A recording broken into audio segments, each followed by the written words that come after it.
Okay, Robots.txt file. What is a Robots.txt file?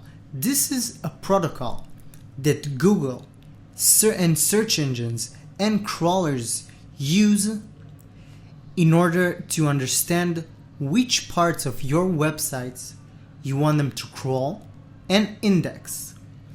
That means that if you don't want some parts of your website or some pages on your website to be indexed, you can tell Google and tell search engines not to crawl those pages and not to crawl those areas and not to index them. So people won't be able to get them unless they have a link into them. So this page right here is basically a solid proof in Google support that Google really encourages you to create a robots.txt file in order to tell their crawlers which parts of your website you want them to crawl and to index. Okay, so if I'll crawl a bit here, we'll see the three basic elements of robots.txt file. The user agent. So the user agent is actually the name of the robot. That's it. It could be Google bot, it could be Yahoo bot.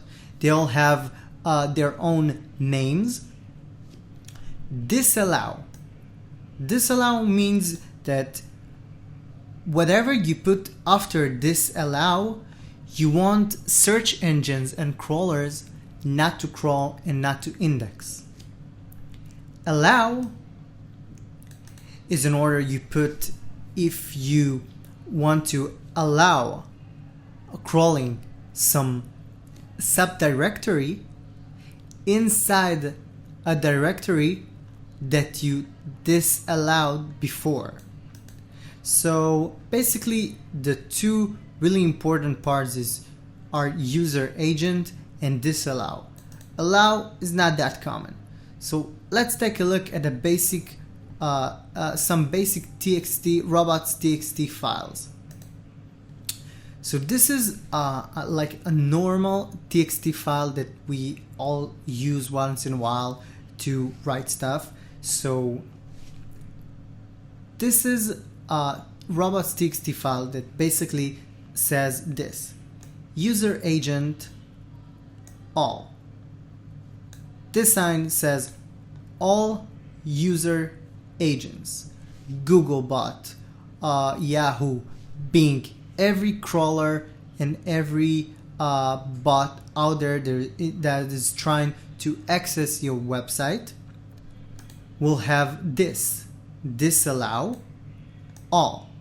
When you put this sign, you're saying all of my website.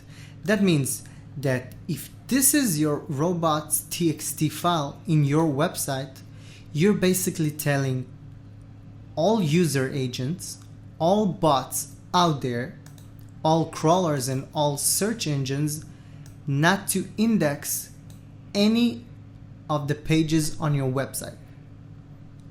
Now, as you probably understand, this is not what we want. What we usually want is this. That means user agent all, disallow nothing. That means you can crawl, you can index any page or image that you find in our website. So if you really don't have any folder or subfolder that you want to disallow access to, so this is the robots.txt that you should have. Let's see another example of robots.txt. This robots.txt is a common robots.txt for WordPress websites. WordPress websites really usually have these folders: WP admin, WP includes, WP content. So these folders and subfolders usually contain important files of your website and of your systems, of your system. Those are pages that you really don't want Google to crawl or to show in search results. So this is why this is a common Robots.txt for WordPress website, because we're disallowing those folders. We don't want Google to access them. This is completely natural. And another Robots.txt example I want to show is this one. User agent all. We have disallowed some folders and subfolders.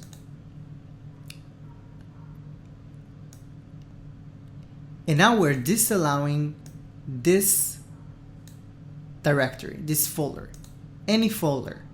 And now we really want to disallow all the content and the files in this folder, but we do want to allow one specific subfolder inside of this folder. So what we're doing is, after disallow this folder, we write this: allow folder and this specific subfolder. Now, when Googlebot or any other bot will access this folder or any subfolder inside it, it will get disallow and it won't index it, except one subfolder, which is inner folder, this specific folder. Okay, so basically, usually you will use user agent all, but if you really need to include only Googlebot, for example, or Googlebot mobile, which is a specific bot for mobile websites and mobile pages. So this is Googlebot. Actually, this is its name, Googlebot. Now I'm disallowing these folders specifically for Googlebot and not for all bots. And if you want to disallow some specific folder or specific page for Googlebot mobile, so this is the name of their mobile bot. So basically that's it. That's what you have to know about Robots.txt. Now, where do you put this txt file? So you put this file in the root folder of your website. The root is basically the lowest folder in the hierarchy of your website. So if you have a WordPress website, that will be your root. The root will be the folder where you have the settings and WP admin and WP content, and WP includes folders. So this is where you should really put your Robots.txt file. That's it, guys. This is what we have to know about Robots.txt file. Let's move on to the next lecture.